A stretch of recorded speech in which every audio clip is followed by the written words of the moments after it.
Bonjour à toutes et bonjour à tous, bienvenue à ce webinaire de la maison d'édition Élie Pierre Bordas et Fils.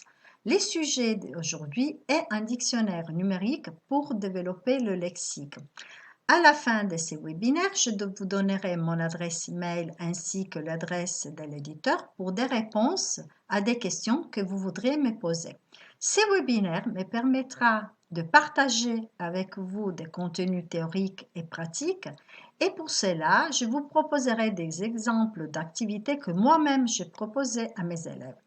Juste une précision avant de aborder notre sujet. Pendant mes cours, le lexique n'est pas présenté comme un objectif. L'objectif de mes cours est en effet celui de faire agir, de faire communiquer mes élèves en utilisant bien évidemment du lexique. Et je voudrais commencer par un constat, qu'on ne peut pas parler une langue sans connaître les mots, même si on peut communiquer par des gestes, comme le dit le cadre commun européen de référence. Parler, c'est tout à fait autre chose. Mon professeur à la fac disait que la langue est une maison dont les mots sont des briques. Donc aujourd'hui, je vous invite à construire ensemble la maison fleuve.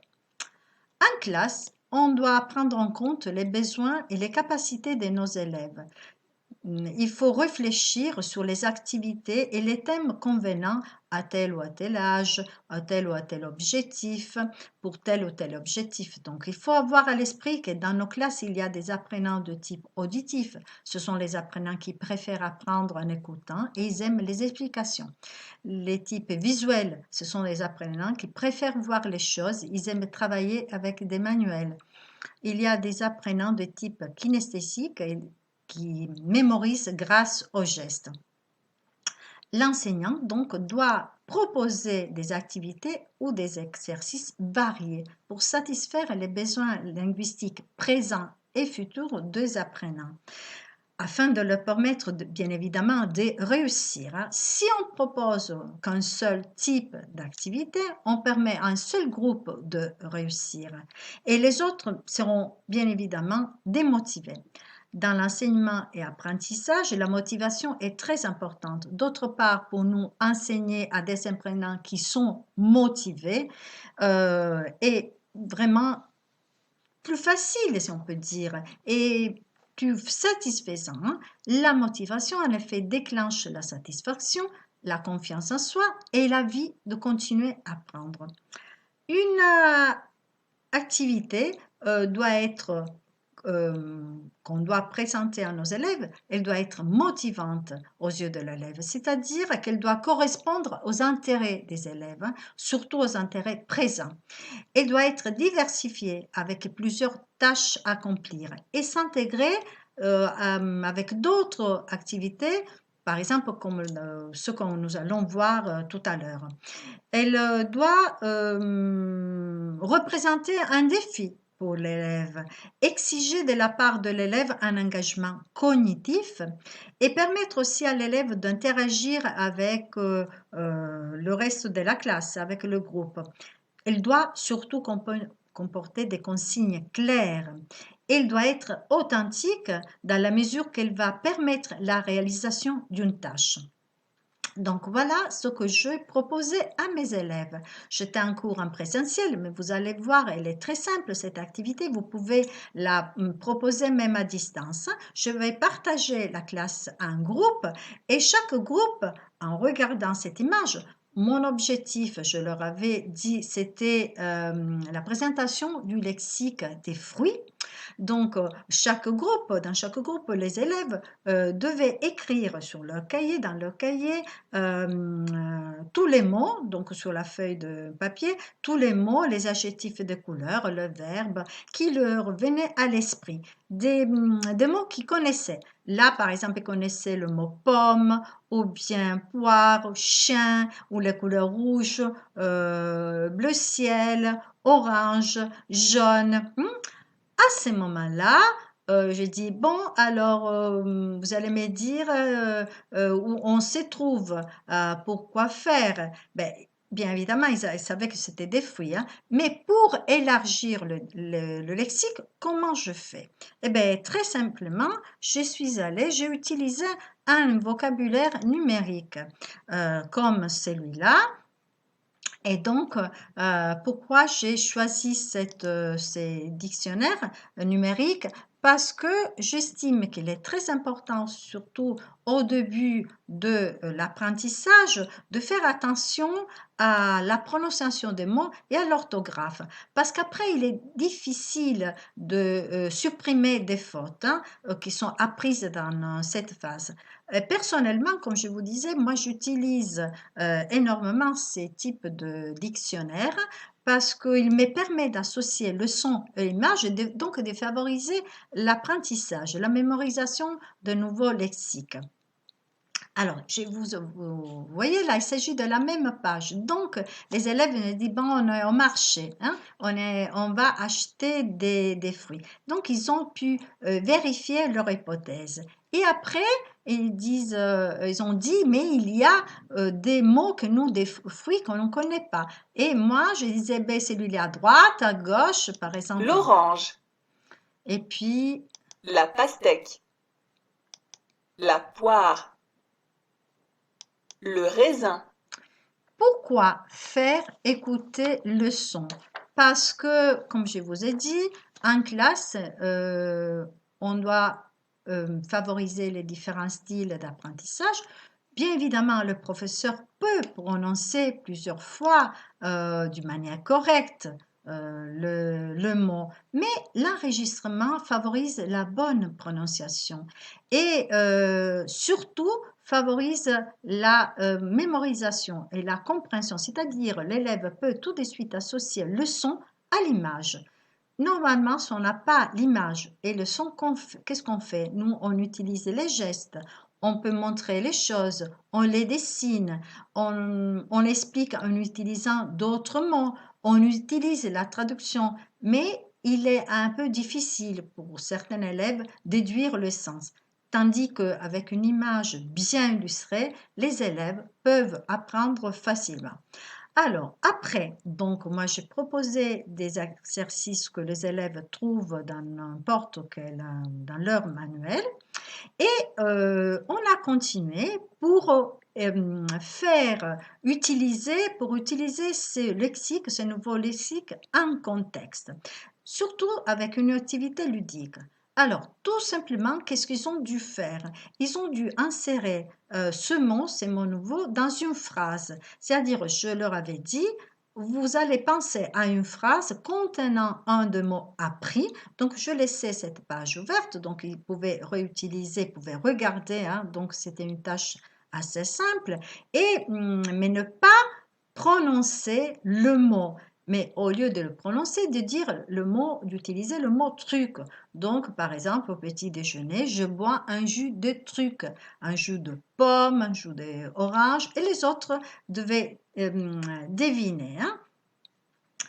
Pour continuer dans ce climat ludique, dans un climat de confiance, ma classe se transforme dans un magasin de primeurs. Hein? Et donc, on revient à notre PowerPoint. Je demandais aux élèves de transformer la table en l'étal de ce magasin et de dessiner les différents fruits et de vendre. Chaque élève dans son magasin devait proposer comme un vrai marchand les fruits. Donc, il devait utiliser le lexique connu en contexte. Ou bien, on peut continuer avec les devinettes. Par exemple, là, quand on a travaillé le lexique de la classe et des fournitures scolaires, c'était moi cette fois qui proposais des devinettes. C'est un objet rectangulaire où on met on peut ranger la gomme, le crayon, les stylos. Et les élèves, bien évidemment, ils ont dit, ben, c'est la trousse. Et maintenant, donc, je proposais on pourrait continuer avec les activités. Mais moi, je voudrais vous montrer une autre piste, d'autres activités que je proposais à mes élèves avec un niveau un peu différent, un niveau linguistique B1, B2. Alors, donc, on quitte les étals de ce marché et notre salle de classe et on rentre dans une gare. Dans une gare parce que moi, j'avais proposé à mes élèves de faire un voyage. Un voyage et donc on est dans la gare. Mais là aussi, donc je vous avais dit que c'était une classe avec un niveau linguistique B1 plus. Donc, bien évidemment, certains mots, ils le connaissaient déjà. Donc, par exemple, le chef de train, les bagages, le voyageur, donc, tout au début, j'ai utilisé cette page pour réviser le lexique que connaissait et puis on a ajouté d'autres mots. Comme je vous ai dit avant, on a l'association du son, des images favorise la mémorisation. Mais à ce niveau-là, moi je préférais proposer un dialogue parce que le dialogue permet aux élèves de voir l'utilisation du lexique dans un contexte et comment l'utiliser. Alors, donc, on propose, voilà, ce dialogue. Et comme vous voyez, il y a un beau dessin et ici le dialogue. Donc, le professeur, bon, comme moi d'ailleurs, peut exploiter cette page de différentes manières. Alors, moi, avec mes élèves, au début, j'ai proposé l'écoute du dialogue sans le dialogue, sans le script du dialogue. bonjour madame, votre billet s'il vous plaît. Excusez-moi, monsieur le contrôleur. Quand arrivons-nous dans la prochaine gare? Dans environ 10 minutes, nous sommes presque arrivés. Madame, excusez-moi mais votre portable sonne? Alors, donc, on a regardé les images, on a écouté, je posais quelques questions, mais je n'ai pas posé des questions pour la compréhension du détail. Alors, pour faire travailler les élèves et sur la prononciation de certains mots en contexte, on peut proposer ces dialogues, mais regardez, parce que les élèves Oui, je répondrai après. Écoutez, où puis-je trouver un chariot à bagages une fois arrivé en gare? Ma valise est lourde et je dois prendre la correspondance pour Lyon. Au bout du quai, madame. Comme vous voyez, les élèves là, ils voient toutes les expressions prononcées se colorer à la manière d'un karaoké. Donc, pour eux, c'est facile à suivre le dialogue. Alors, là aussi, je peux proposer une activité de compréhension pour vérifier la compréhension globale. Le train est en retard de 10 minutes, va entrer en gare dans 10 minutes à quitter la gare. Moi, on choisit, va entrer en gare. Les chariots à bagages sont au bout du quai et la dame voyage à billet de train, un ticket de métro. Et on évalue. Ah, là, je me suis trompée, mais je ne sais pas avoir les solutions. Alors, je reviens un instant au dialogue parce que je proposais à mes élèves une activité d'interaction pour favoriser l'interaction. Vous vous souvenez que la communication, mon but c'était la communication. Comment je fais? Je élimine par exemple ce qui dit la dame ou ce qui dit les expressions dites par le contrôleur et voilà, donc, et les élèves peuvent choisir et peuvent interagir, choisir donc qui éliminer et ils vont interagir avec le personnage. Donc là, c'est le contrôleur qui parle. Excusez-moi, monsieur le contrôleur. Quand arrivons-nous dans la prochaine gare?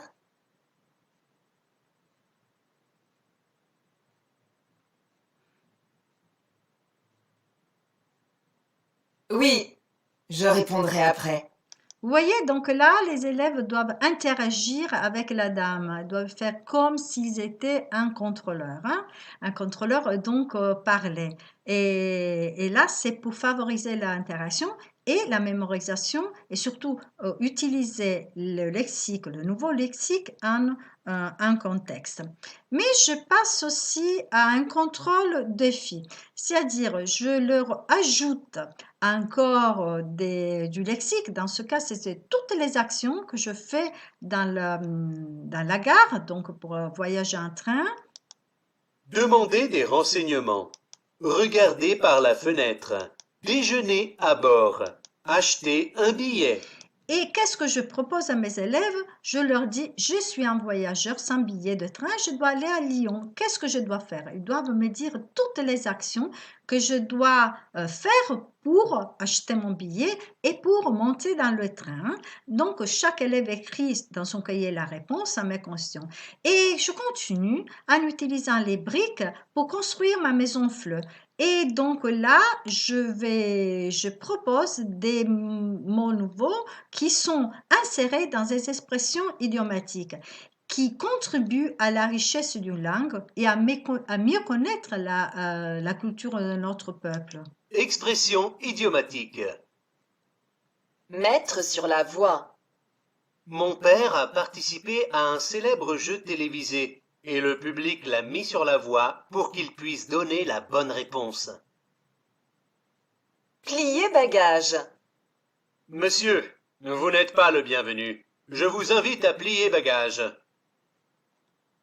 Mener grand train. Alors, vous voyez que là, ce sont des expressions idiomatiques tout à fait françaises et que les élèves vont apprendre, vont reconnaître. Mais comment les utiliser? Ben, tout simplement, je demande à mes élèves de revoir ces expressions et de les insérer dans de courts dialogues qui vont faire à binôme. Hein, binôme. Grâce à ces activités, pour mes élèves, sera plus facile continuer, par exemple, et avoir moins de difficultés dans la compréhension des écrits, parce que vous savez que le lexique joue un rôle important dans la lecture, hein, dans la compréhension du lexique. Là, par exemple, je leur ai proposé un petit texte sur les gares ferroviaires de Paris. Ou bien, dans la compréhension de l'oral, hein, il y a une grande et importante corrélation entre le lexique et l'écoute. Ils auront moins de difficultés. Et par exemple, dans le DELF, mes élèves, vous savez, moi je propose tous les ans la passation du DELF. Et dans la production orale, par exemple, au niveau A2, ils doivent utiliser un répertoire limité, mais ADK pour gérer des situations courantes de la vie quotidienne. Ou au niveau B1. Donc, moi, je les prépare de cette manière, mes élèves, en leur fournissant un bon lexique, un lexique assez riche.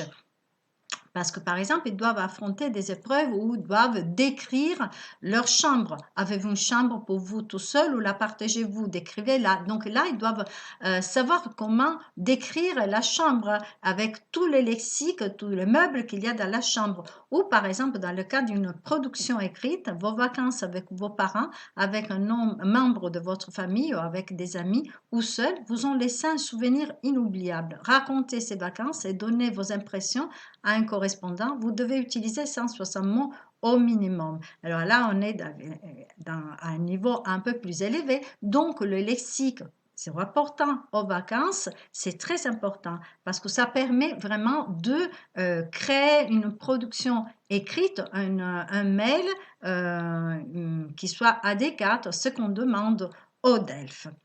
Donc, ce sont des exemples d'activités que moi je proposais à mes élèves pour construire cette maison fleu avec eux.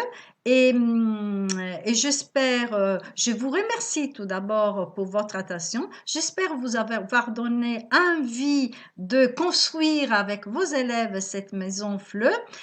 Vous trouverez ici nos adresses email. Donc, n'hésitez pas à nous recontacter et à très bientôt.